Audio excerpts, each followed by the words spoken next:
Good afternoon. I'm Pete Daly, CEO and publisher of the U.S. Naval Institute. On behalf of the Center for Strategic and International Studies and the Naval Institute, we welcome you to this continuation of our Maritime Security Dialogue series. This series is generously sponsored by HII. Today's theme is Force Design 2030, Marine Corps Modernization, and our guest is Lieutenant General Karsten Heckl, U.S. Marine Corps. General Heckl is a career naval aviator who has commanded Marines at all levels, from squadron to wing to Marine Expeditionary Force, including combat in Iraq and Afghanistan. Moderating today is Dr. Seth Jones, Senior Vice President and Harold Brown Chair at CSIS, also the Director of the International Security Program and Director of the Transnational Threat Project. Over to you, Dr. Jones and General Heckl. Thank you very much for that warm introduction, and thank you very much, General, for joining us here today. We really appreciate it. I thought it would be helpful to start off by allowing you to give the audience a little sense of what you do. What's the main focus of MCCITIC? What do you do? How do you serve both the Marines and the country writ large? Okay, so thanks for the question and the opportunity to be here today to talk about force design. I look forward to it. So Marine Corps Combat Development Command and / the Deputy Commandant for Combat Development and Integration. The latter is certainly the bulk of my focus, combat development and integration. Underneath that moniker are there's three, but two primary directorates, the Combat Development Directorate, CDD, and then of course the big one is the Marine Corps, they're both big, Marine Corps Warfighting Lab. I say that now because where we're going with force design and into very heavy aggressive experimentation, our Warfighting Lab is very focused on that. So I am essentially, we could talk about this for quite a while, but I am the requirements officer for the United States Marine Corps. So within each of those, we break down and within the various components of a MAGTAF, and that's where we do all the fielding of concepts, and then it's passed over to the Warfighting Lab for experimentation, refinement, all in this cycle of something we call the campaign of learning. Great. Well, thanks for doing it. We'll get into a little bit of what you just noted in a second, but let me start off with a question about the annual update. The Commandant has said that force design is based on a campaign of learning informed by war games, analysis, including the Warfighting Lab that you mentioned earlier. The annual update should be out next week. So what can you share about what the Marine Corps has learned so far about force design, and what should we expect to see out of that? Great question. The annual report will be out soon. Obviously, I've seen the document. I think it's going to be a very helpful document, I think, for a whole host of reasons. I think, what we've learned from force design over the last 2.5 years, and just by way of noting something here, as a MEF commander, basically from July of 20 to September of 21, I actually was part of the experimentation going on, and that's where I multiple times saw Major General Austin and Major General Watson, the two CDD and McWill individuals, out in San Diego helping us, and so just as a point. But what we've learned, I would say the most profound thing we've learned over the last 2.5 years would be that the relevance and the unique positioning of a stand-in force to enable joint force access and targeting, sensing and making sense of the battle space, very critically closing kill chains quickly, and then applying lethal effects, and as required, deterring and defeating any adversaries that may stick themselves in front of our nation. There's a whole host of them, and you're going to read about them in the report. It will start off after the introduction of talking about what we've learned, and then we'll break it down throughout the rest of the report. The Commandant does. I would say another just general observation from my perspective. I think we probably focused too early on just MLR to the exclusion of everything else, right? The Marine Littoral Regiment.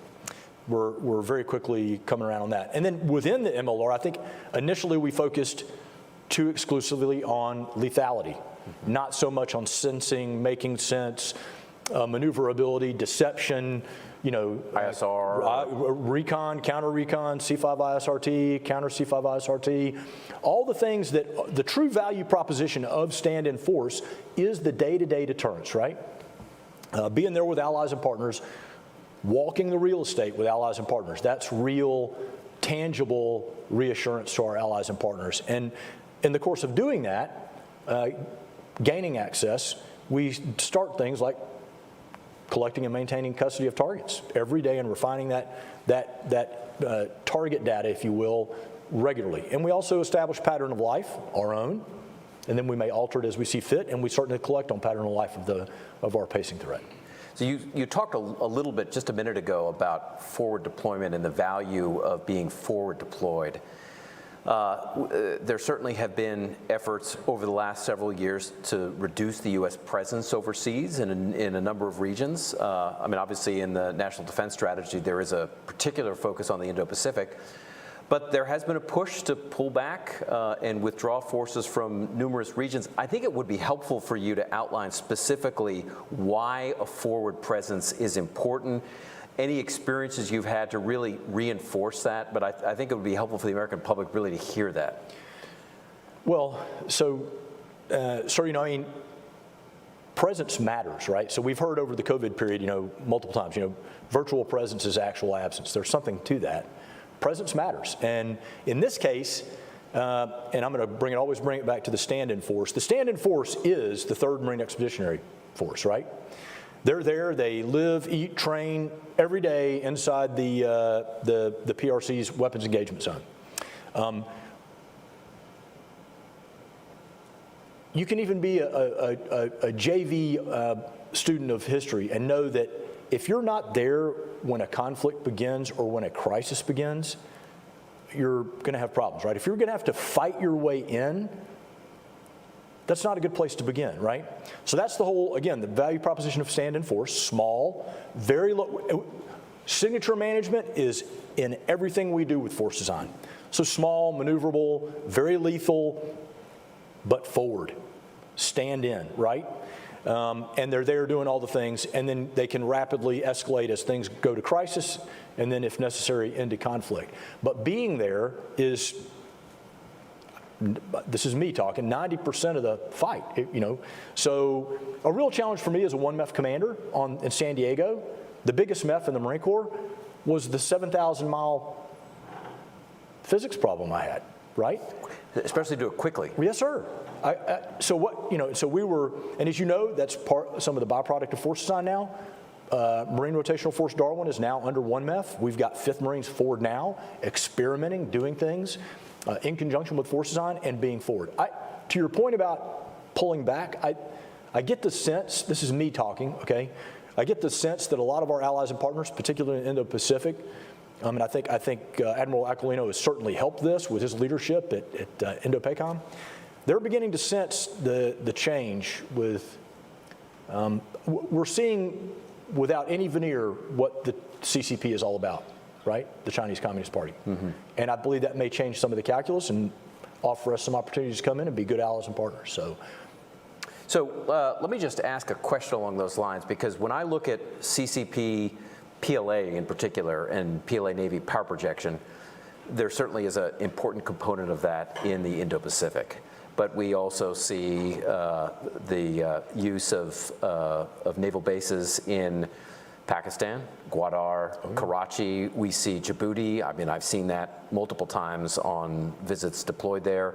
The Chinese have been interested in developing the bases in UAE, west coast of Africa. So when it comes to presence, how do you think about what looks like it's increasingly a much more interested Chinese global power projection capability? So that's a great point, and there have been articles just in the last week, numerous articles about that very thing. I mean, again, as you and I talked about in the green room, the Solomons. And to your point, when you look at, and I've been to Djibouti multiple times. I've gone by it on ships, I've flown ashore. Djibouti didn't happen, the Chinese, that didn't just happen by accident. It's right on the Bab el-Mandeb, right? The Suez Canal, the Red Sea, one of our absolute vital sea lines of communication to be able to aggregate fleets and for the Navy to be able to do the things they must do. So it's no mistake, right? And I think the global projection of the Chinese has probably been one of, if not the most stark realities of the last decade, I would say. And they're not stopping there, just to your point, right? What they're doing down in Gabon on the west coast of Africa, in UAE, again, another SLOC, right? The Strait of Hormuz. I mean, so these should all cause alarm bells to go off. So part of the question for how the Marine Corps thinks about this, one of the challenges, of course, is that with a focus, and it's the way the NDS envisions it as well, physically on the Indo-Pacific, it means that the Marine presence has shrunk in a number of areas. And one of the things we saw was the Special Purpose Marine Air Ground Task Force depart from the Middle East. We do have a Chinese presence in that area. We do have Iranian activity, including Islamic Revolutionary Guards, Quds Force activity. They have naval activity. There's amphibious activity. We've got the Russians in Syria. And for people that aren't paying attention to Syria, the Russians have conducted multiple airstrikes in and around Idlib, so they're active. They've got the naval base in Tartus. Yep. So how does that impact your ability to project when you've had to be withdrawn from some of these areas? Yeah, well, sir, so first of all, who would have thought in our lifetime we'd see a Russian port in the Eastern Mediterranean, right? I mean, it's staggering to understand that and let it really sink in for a little bit. So, Special Purpose MAGTFs, speak bluntly here, not a big fan. I'm a V-22 guy from way back when. As you know, some of the Special Purpose MAGTFs changed. We now have this North African, I think it's still called the North African Response Force, the East African, and it's in Djibouti. So it's still there, but basically what you have is you have a Marine aviation combat element, pieces of it, right? Because a MAGTF can be anything. Based on task and purpose, the mission given, we can tailor out of the resources of a MEF, cobble together this MAGTF. In this case, it's not really a MAGTF. It's an ACE in support of Army units. But we're still there. And again, things like Special Purpose MAGTFs and projection don't concern me as much. The real ability of a Marine Air Ground Task Force to project is off of amphibious ships, where we can bring the full weight of a Marine Air Ground Task Force, flight deck, 5th gen fighters, well deck, 2,500 bloodthirsty Marines, right? I mean, that's the real projection to me, not. And in large part, sort of the Special Purpose MAGTFs that we have had were to be able to have some forward deployed presence in the absence of a MU. Yeah. You mentioned Russia and Ukraine, and who could have envisioned the Russian invasion of Ukraine. I wonder if we can circle back to that for a moment, because just setting aside the Marines for a second, one of the interesting discussions we had with the Commandant a couple of months ago was on, he's written about this too, was on the combat we had seen between Armenia and Azerbaijan. Right. Everything from the use of UAVs, conducting kinetic activity. So from your perspective on the Russian invasion and lessons you take for how at least some of our adversaries are conducting modern warfare, what are the lessons at strategic, operational, and tactical level you're looking at for how the war is evolving in Ukraine? Well, obviously, still very early, so we're certainly not drawing any firm, fast conclusions yet. We're obviously watching very, very closely. It was one of the very first things the Commandant tasked several of his DCs with, is to make sure we're harvesting the appropriate lessons from this thing. But I think, to me, in conversations with other officers across various services, clearly the ubiquity and the proliferation of sensors, and then the abilities to close kill chains accurately, precisely on any target is a major lesson to take away. And Nagorno-Karabakh, the Armenia and Azerbaijan, clearly demonstrated that, right? And oddly enough, that is one of the routes that force design went down early, was the loitering munitions, right? Organic precision fires. And we are pursuing that in various forms. And I would love to be able to talk more on a different classification level. But clearly, I think one of the things that stood out to anybody, I learned early in amphibious warfare school, as a pilot, amateurs talk tactics, professionals talk logistics. Something happened to the Russian army, clearly. And on that point, I simply bring up logistics because I will tell you right now, the pacing factor in force design right now is logistics. Yeah. We're not, trying to just sugarcoat this thing. The logistics is going to be hard, there's no doubt. But we've already done multiple experiments. We're going to continue. We will get it right. But that is our pacing effort right now within force design is logistics in a contested environment. So what does that look like? Because I think in the Indo-Pacific, and you can see a little bit of it with the Russian strikes against fuel depots, and we've seen them strike targets in the West. But the Indo-Pacific, we've got much more significant Chinese capabilities to strike targets. So that bubble extends much further. You've got F-35s you can fly in. The Navy can bring submarines underwater. How are you thinking about operating then in a contested environment? If you could unpack what logistics looks like then. Well, so I'll start off with this. The cathartic event for the Marine Corps was when we got rid of tanks. Tanks are, as you saw with the Russian invasion of Ukraine, any armor is a massive consumer of fuel. We learned long ago in Iraq and Afghanistan that fuel trucks on the road immediately became the target. And that is why I believe in 2009, the Commandant stood up the Energy Office in the Marine Corps. We got to find ways to lessen our dependence because it is now a weakness, right? It has become a significant vulnerability. So from a stand-in force and a force design perspective, sustainability is just like signature management is first and foremost in every thought. It's all through all our studies, analysis, experiments, exercises, all this campaign of learning, the analytical rigor that underpins the analytical rigor that underpins every decision the Commandant makes on force design. And logistics is not going to be easy. But making them sustainable, having less of a demand for things, I envision, and what we see in force design, the light amphibious warship is an example of what would be a major contributor to logistics. We intend to, wherever we have these expeditionary advanced bases, that they maintain some level of sustainability, right? So as indication and warnings are coming in, we would use the law to provide a quick dump of sustainment supplies and then back out as things escalate. What we should be focusing our sustainment efforts on are lethality. Mm-hmm. Rearming and keeping the Marines so that they can perform the missions they're there for. So I don't know if that answered the question, but yes, it did. Okay. Yeah. One of the things that becomes important for sustainment then, particularly if we're looking at the Indo-Pacific, is the ability to get access to allies and partners. Right. So can you talk a little about how you're thinking about sustained access to ports, airfields in the region, and how, we've looked at past conflicts.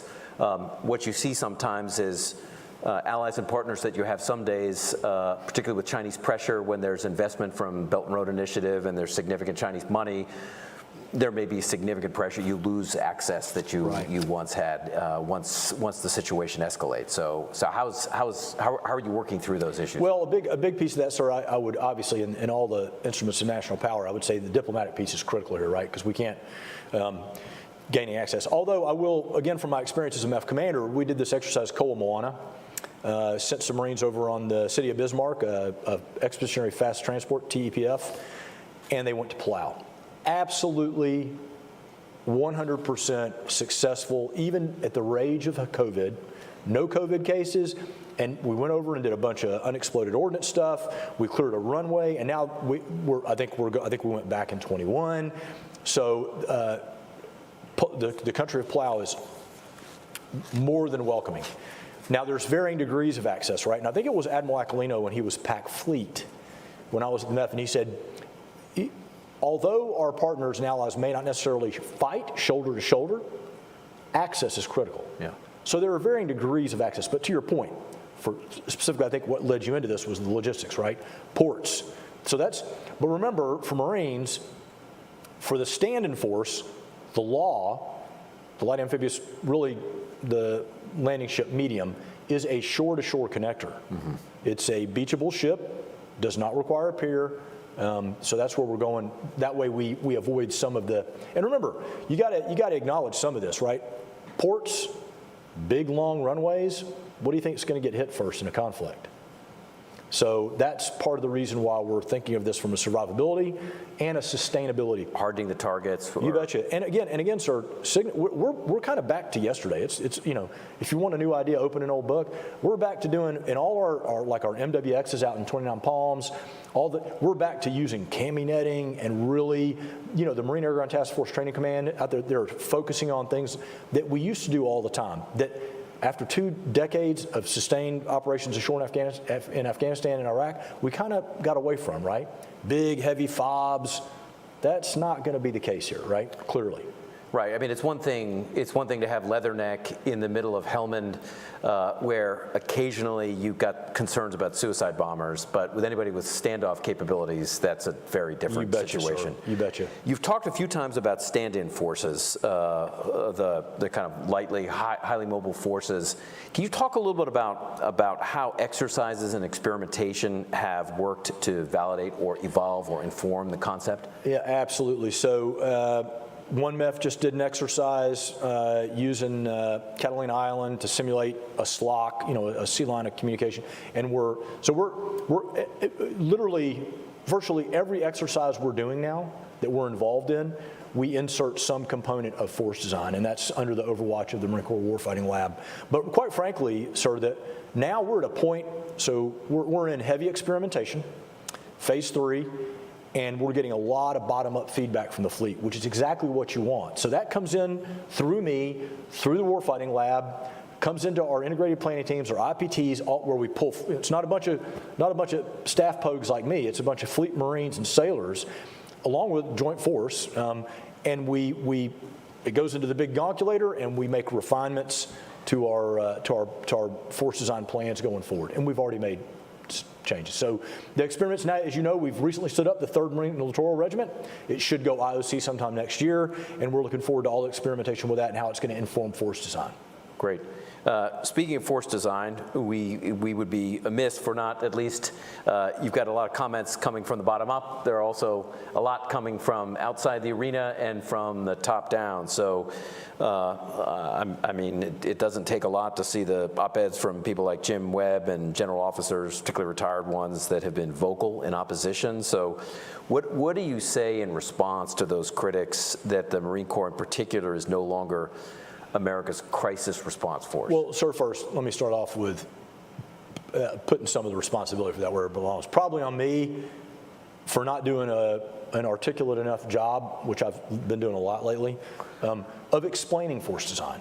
I see I don't believe there's any malice with, I know most of these general officers, grew up underneath them, and so I clearly, as the requirements officer of the Marine Corps, did a poor job explaining this. And as you know now, for those of you who don't know, we have a Force Design 2030 link on the Marine Corps webpage.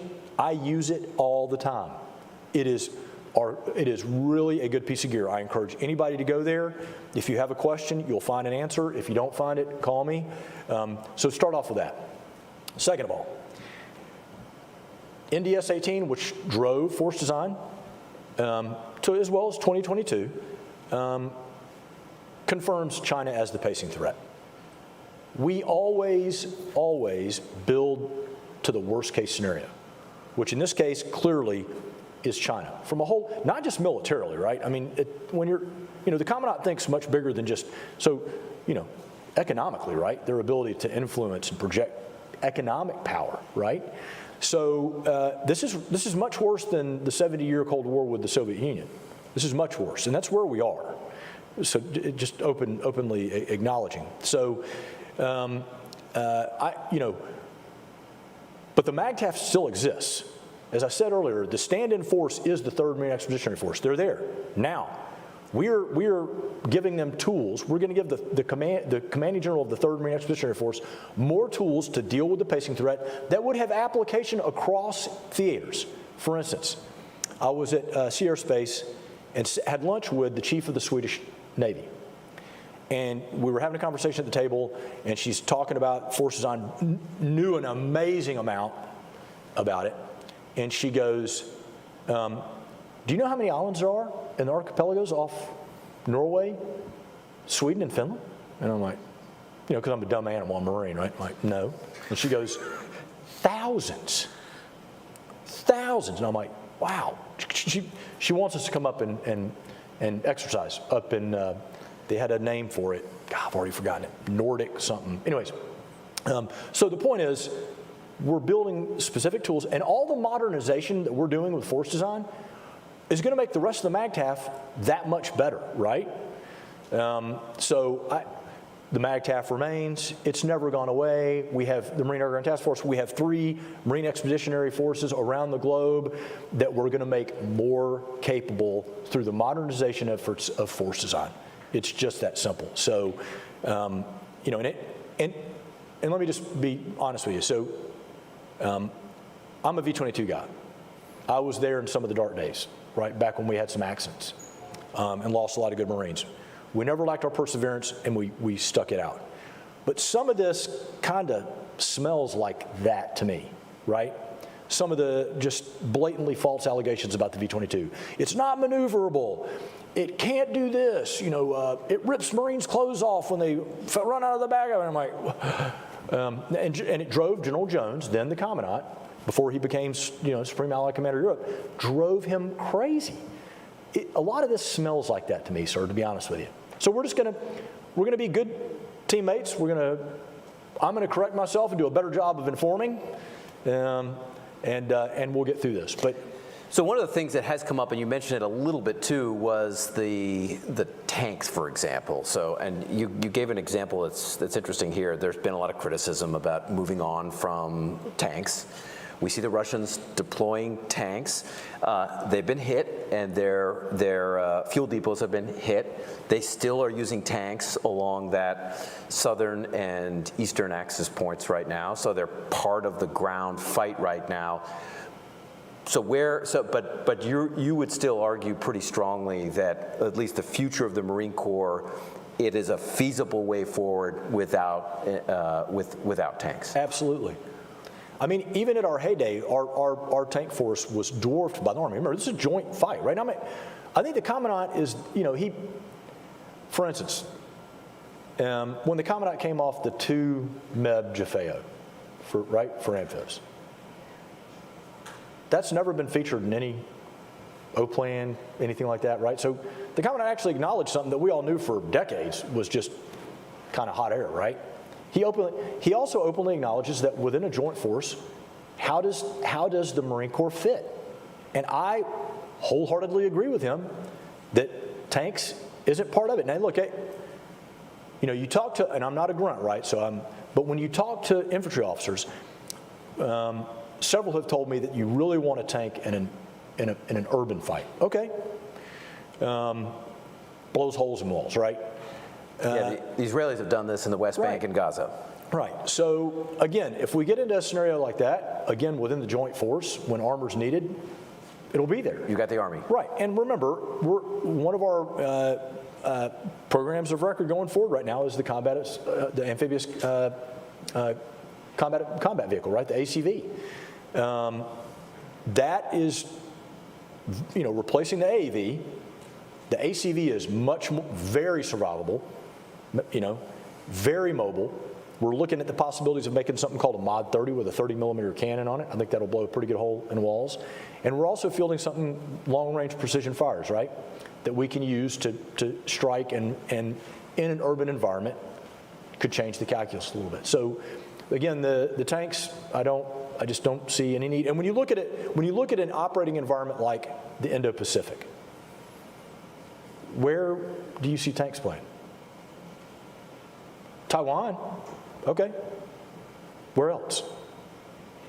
It's a hard, and remember, I come back to my earlier point about sustainability and signature management, and you want to talk about a theater with just sensors everywhere, right? Yeah, no, that's right. So that's why I think it fits. So you mentioned earlier the force design built in part on the 2018 National Defense Strategy, and then also updated, evolved with a 2022 National Defense Strategy. At the heart of the National Defense Strategy, only about 2 pages have been publicly released, but at the heart of the National Defense Strategy is a concept of integrated deterrence. And at the very least, there's a deterrence focus on the National Defense Strategy. So, and as well as on the Indo-Pacific. I think the Secretary and the Deputy have referred to China as the pacing threat, to use their words. So what are the implications then for the Marine Corps of, what does deterrence mean today? It is the ubiquitous word within the National Defense Strategy.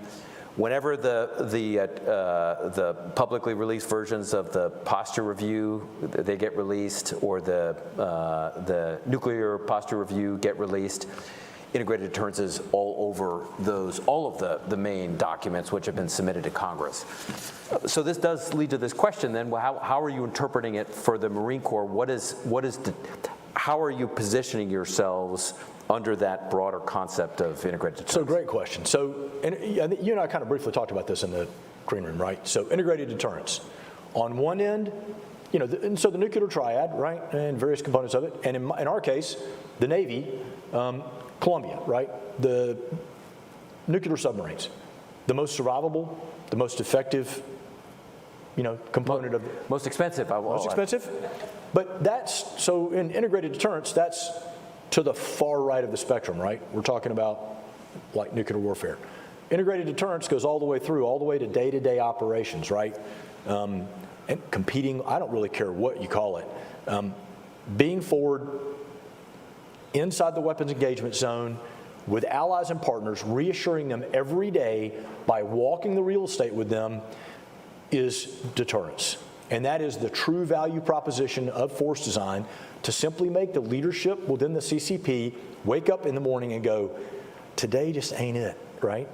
To intentionally interrupt their decision calculus in whatever form, right? I'm going to get back to maneuverability, deception. We are going to make it damn hard to draw a conclusive decision about, on our adversary's part, about today being the day to take action. That's deterrence, and that's our piece. And then the Marine Corps continues, right? We will escalate up through crisis and then into conflict. We're going to have very lethal, we've demonstrated multiple times the Navy Marine Corps Expeditionary Ship Interdiction System with the Naval Strike Missile, very, very effective. And as you know, we've demonstrated a ground-launched tactical Tomahawk off a Rogue out of a single VLS Mark 41. So those are all things that would go into the Chinese calculus about whether they wanted to kick it off today. What do you think the Chinese? What do you think the value for the Chinese of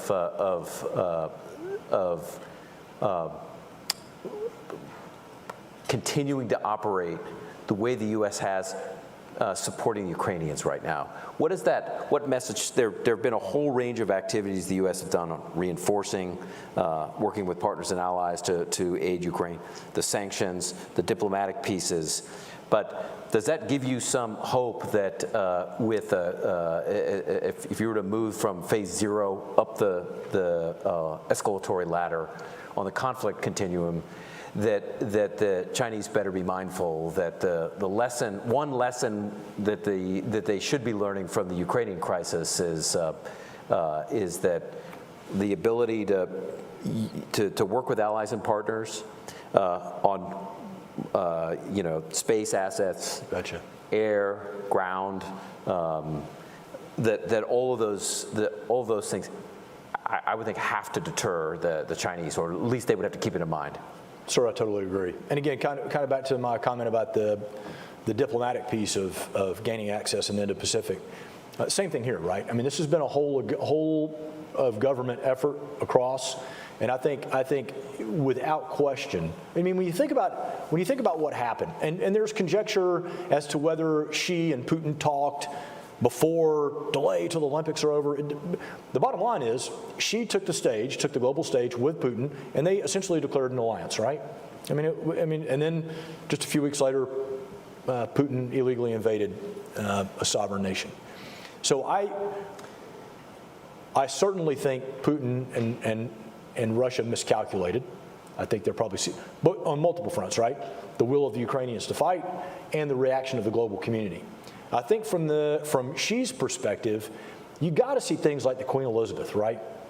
With a bunch of American 5th gen fighters, British, and they went out and did a global deployment.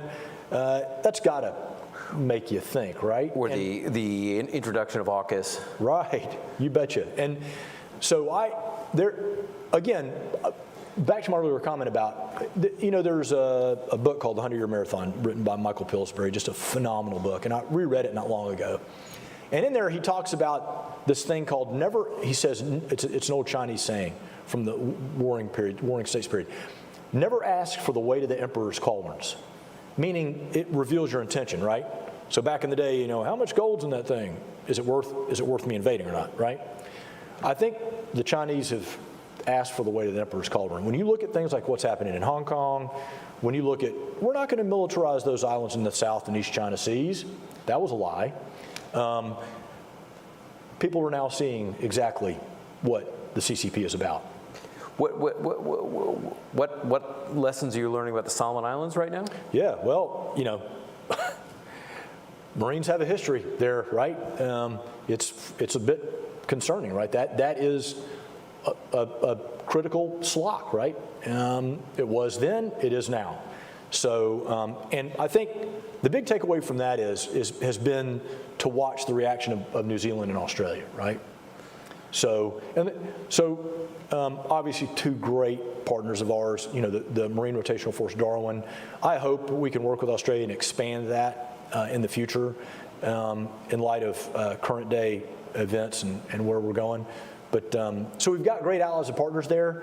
I think we're all beginning to very rapidly understand the intent of the CCP, and that is to be a regional hegemon and to end the rules-based international order that's existed since World War II.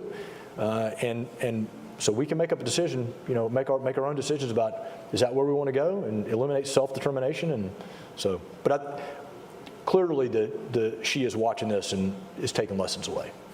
So one of the comments you talked about earlier was operating inside of the bubble, including in the Indo-Pacific. One of the issues that the types of emerging technologies that Force Design 2030 highlights is the use of UAVs, including ones with longer range, intelligence, surveillance, reconnaissance capabilities, electronic warfare, lethal strike. There have been some that have argued that the Marine Corps purchases of UAVs has been relatively small, at least compared to the Army or the Air Force. So where do you see that evolving? How do you integrate UAVs into the Marine Corps? Well, we're gonna, as you know, we're gonna have 3 MQ-9 squadrons. We've got one fully up and running now, doing missions all the time. I think, and we are very aggressively pursuing not just UAVs, all things UAV, unmanned, right? Surface, underwater, sub. Because again, to be that fleet Marine Force in support of a numbered fleet and the joint force, we have to be able to sense and make sense in all domains, to include sub. So we're pursuing avenues on all of that, and it's advancing so quickly, right? You have to be careful of like programs of record, right? Because by the time you get one inked, there's a new technology. So we need to stay nimble and agile so that we can maximize the technology and keep up with it. But at the end of the day, the UAVs are definitely, we're looking at everything from using them for resupply to making them fires platforms. So we're aggressively pursuing, and The other piece, particularly like with the MQ-9s, because it's here now, it's not necessarily about the UAV, it's what we're hanging on it, right? To go out and sense and help us establish and strike if you need to. Absolutely, you betcha. One of the areas you talked about earlier was, or you alluded to, was the Chinese activity in the Spratlys. And that's kind of an interesting case because for Fiery Cross Reef and any of the islands that the Chinese operated in, they didn't use PLA Navy ships. They essentially used dredgers. The idea was these were certainly, these were going to be, these were atolls or reefs that were going to be turned into islands that were going to help local fishermen. Right. So when you look at the satellite imagery over the course of the shift from atolls to what are now military bases, you see a rough approximation to what the Russians did in Crimea, which is essentially annex or create territory through irregular or gray zone means. Force Design talks a little bit about that as well, but part of the question here is how are you thinking about operating in the gray zone, particularly with adversaries and the Chinese doing a lot of it in the region? Well, okay, so really, really good point. Gray zone activities. I mean, what Putin did in Ukraine, Donbass, with an illegal annexation of Crimea in 2014 was basically boil the frog, right? We just got snap exercises, right? They would show up, and we just got so used to it, we no longer paid attention. I would say the important thing with gray zone activity is you have to be there, right? In order to counter malign activity, coercive behavior, you have to be there. Again, to the point of stand-in forces. So, you know, the Spratlys, the fire, you know, clearly militarized, clearly the CCP lied to the entire globe, just like they did to the Brits about, you know, Hong Kong. But I think the key to the gray zone activities, and in particular, I think one of the major components of gray zone activity with the CCP is their maritime, the maritime militia, right? Their Coast Guard, which now is allowed to, you know, based on Chinese law, is allowed to take lethal action, right? Right. So again, I think for our allies and partners, we need to be there to help deter that coercive behavior. We'll come back to some of those in a moment, but I want to. You know, so you got to capture them doing it, and then you need to be ahead of them on the information warfare piece and get the stuff out there to expose it, right? Well, that's part of it, is identifying and then responding. Right, exactly. Because part of the Chinese mode of operations is a heavy information operation, what they call the three warfares approach. So there's a heavy information operations component to that. I did want to read, we've got some audience questions, so I'm going to intersperse some of the audience questions in with this. Let me go to Peter Ong, who's got a question on large amphibs. So he says the U.S. Navy wants to do away with large amphibs, such as the LPDs, and small boats, such as the Mark IV patrol boat and patrol coastals. How would these retirements affect Marine Corps littoral and amphibious warfare, and can the Marines convince the U.S. Navy to field both large ships and small boats in the future?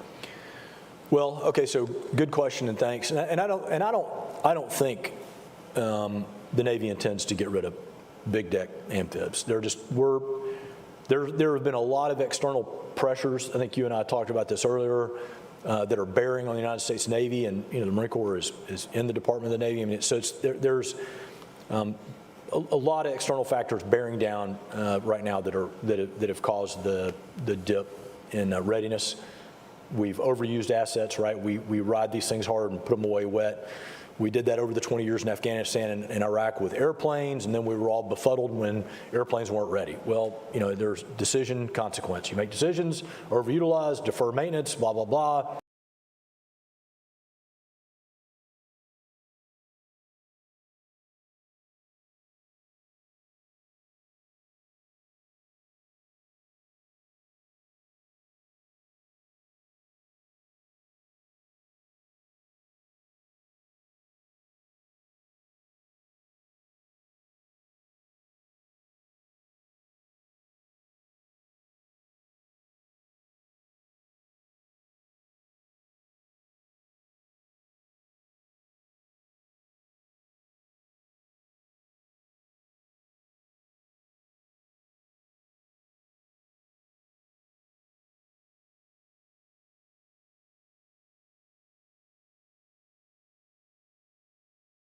but I'll ask you,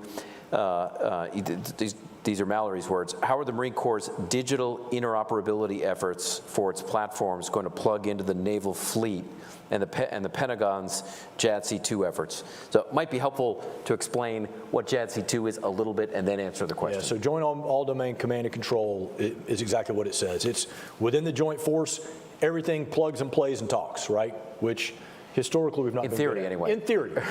But sir, I will tell you, as a somewhat, coming into this endeavor, skeptical, one of the very first things I went to was Project Convergence 21 with the Army. I was blown away. I mean, and I've got to be careful about classification, right? So, because this whole topic hops over very quick, because as you know, the Navy is pursuing Project Overmatch. And we have had Rear Admiral Small here as part of this. But I will tell you, for firsthand experience, this is not PowerPoint, it's not fairy dust. It really happened where a host targets, and we launched Navy strike missiles and hit a maritime target, all within the joint construct. And a lot of like our Gator, our ground air task-oriented radar, is doing some simply wonderful things. It's exceeding expectations. So right now, there's a lot of joint focus on this, right? And I am seeing very positive output. And we are going to participate in Project Overmatch, and we're already involved in Project Convergence 22, where we're going to take this to the next step. Project Convergence 22 is going to open the aperture a little bit. We're going to try to bring in Five Eyes, just to give you an idea where this is going. So to answer Mallory's, I think we're looking good. One question that comes out of it, it's just can't do it fast enough, right? Right, never fast enough. One challenge that this raises is in the European theater. You've got a range. I mean, you already have a construct there. You've got NATO. You've got Link 16. You've got an ability to communicate. Plus, you have deployments like Afghanistan and Iraq. Particularly, Afghanistan was an ISAF mission.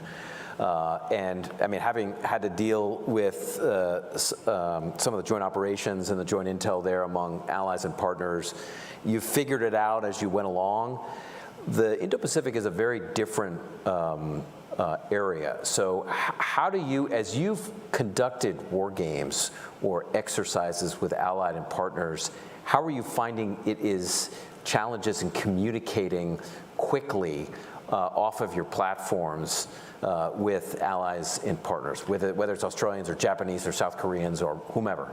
Yeah, well, fortunately, we have some Five Eye partners in the Indo-Pacific, but I would say that's going to be one of the areas that we're going to be challenged most. Because I did 2 years in NATO as a one-star.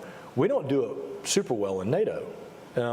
We struggled in Afghanistan, right? I mean, when I was the J3 for U.S. Forces Afghanistan, I had like 5 different, centrics, and within NATO you have mission secret. You have, it's a mess, right? So we're starting off without that construct in the Indo-Pacific. So it's going to be a challenge without question.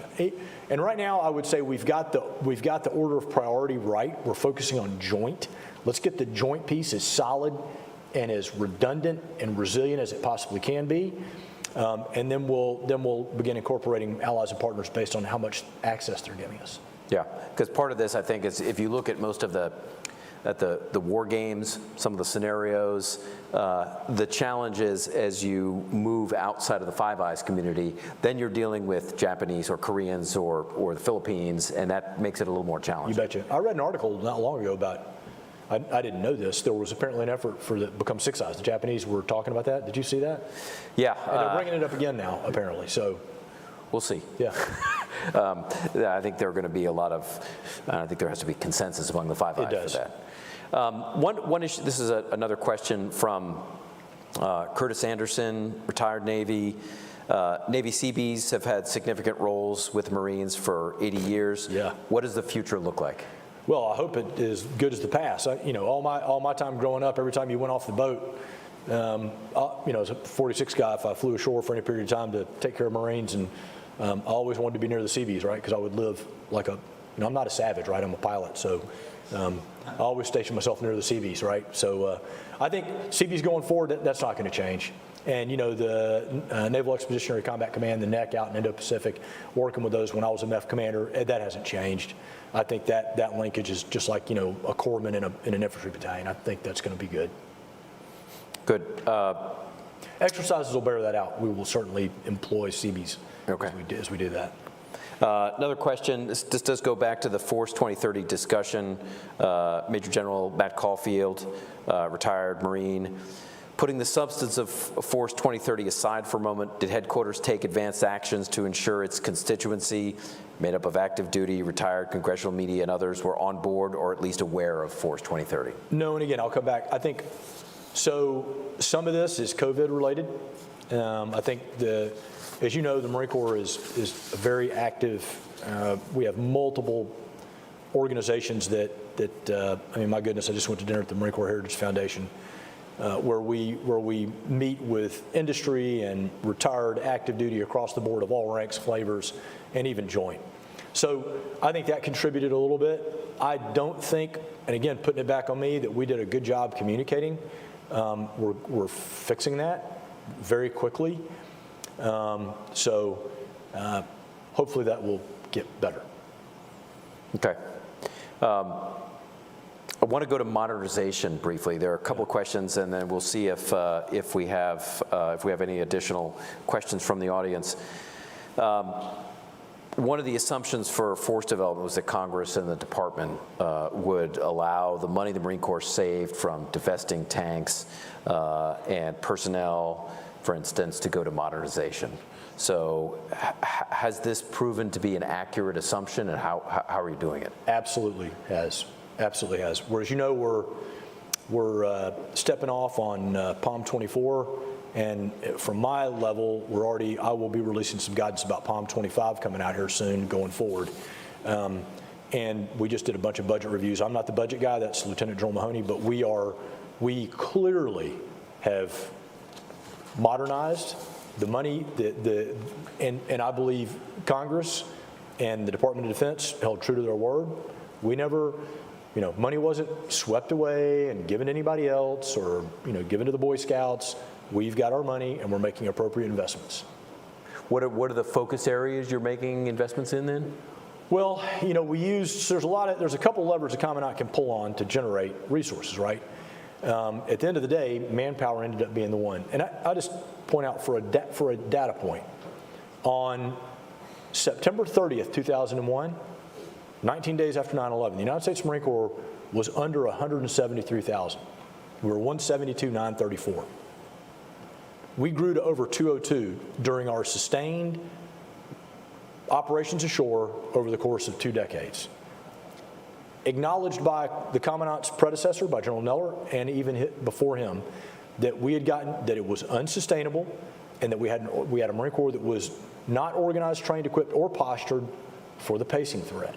So the focus areas have been on, so we have used manpower, rightfully so. We're probably going to, right now we don't know the end state. Remember, 2030 is a waypoint, it's not a destination. But we're looking at probably around 175-ish. We'll see. But the only lever the Commandant had, and in the course of his move to within our top line, not ask for additional resources, was manpower. And again, rightfully so, based on how much we had grown. So we used that, and our number one priority was right now for this budget is Nemesis, right? The Navy Marine Corps Expeditionary Strike Interdiction System, and then it goes down from there. Organic lift. Law, which is not ours, but KC-130s, right? We are going to have a 4th active duty VMGR, which has never been acknowledged in some of the criticisms that have been coming down. And right now the plan, again, could change, is 5 VMUs based on where we're going. So you can see how we used money for one thing and then applied it to another, and that's exactly what's happened. One issue, just to step back as part of force design, is, there have been some that have wondered whether force design represents a loss of combined arms capacity. So what does combined arms look like in the 21st century, and has the character of combined arms changed? There's, without, probably one of the biggest things. So, you know, Lydell Hart said that, you know, the only thing harder than getting a new idea into a military mind is getting an old one out. And a predecessor, a mentor of mine, a guy named Lieutenant General Karsten Heckl, who had a big influence on me as a young field grade, said it's just old think, Hazel, it's old think. And in this case, combined arms is much more than towed cannon artillery, tanks, and aviation. I will tell you, it starts in the information environment, which is often where we don't do so well. And then cyber, space. I always like the thing when like as a MEF commander, people would be like, well, we're going to be this number of days left of bang. Stop saying bang. What is that? Again, old thing. Well, it's Marines. It's when I shoot stuff and kill things. No. Information environment, cyberspace. Bang is happening now. So that is illustrative of your comment of how dramatically it has changed. Combined arms, and now with, again, one of the primary drivers of force design was the proliferation of long-range precision weapons that can hold us at arm's length. Which we are seeing right now in the Ukrainian fight. Right now. That we saw in the attack in Saudi Arabia on the oil, that we saw in Armenian, the Azerbaijan conflict, case, right? The Houthis do it now. So absolutely. The whole concept of combined arms has changed fundamentally. Last question before I wrap it up is, General Berger has described force design as an iterative process.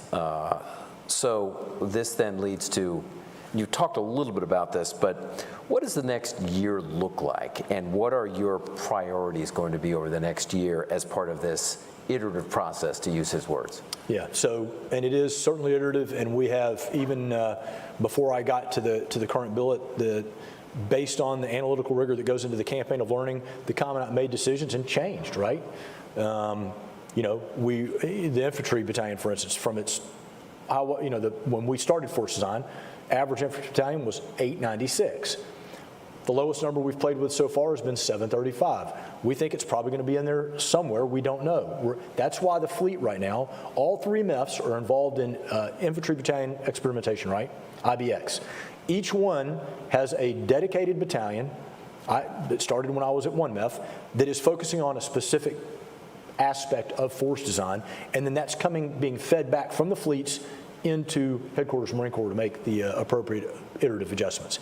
So what I would tell you, sir, is that the next year, we got a lot of experimentation going on, a lot, on both coasts. The MEF, Major General Frank Donovan with the recon, counter-recon, his background. And by the way, some of the things that we've already, that are going to be fielded, that we have fielded with force design, are already in demand by combatant commanders, right? 2 MEF, and we stood up Task Force 612, right? We have Gator radar. We're doing things right now in conjunction with what's happening in Ukraine. So all that stuff, sir, all of it, and how the 2nd Marine Aircraft Wing, in conjunction with operations in Norway and cold response, all that's being fed back into the force design gonculator, if you will, as we iterate on this thing and make changes over the course of next year. But I would say priority number 1 is going to be experimentation and getting those lessons and feedback from the fleet back into the process. Well, we are at time, General Heckl. I really appreciate you taking the time to talk through a range of questions, to field questions, some of the frank questions we're hearing from retired Marines and others. On behalf of USNI and HII, I really want to thank you for coming to the Center for Strategic International Studies. Thanks for the great work that you and your team do in the Marine Corps in general, and have a wonderful day. Sir, thank you. Look forward to coming back. Thank you, sir. Great, thank you.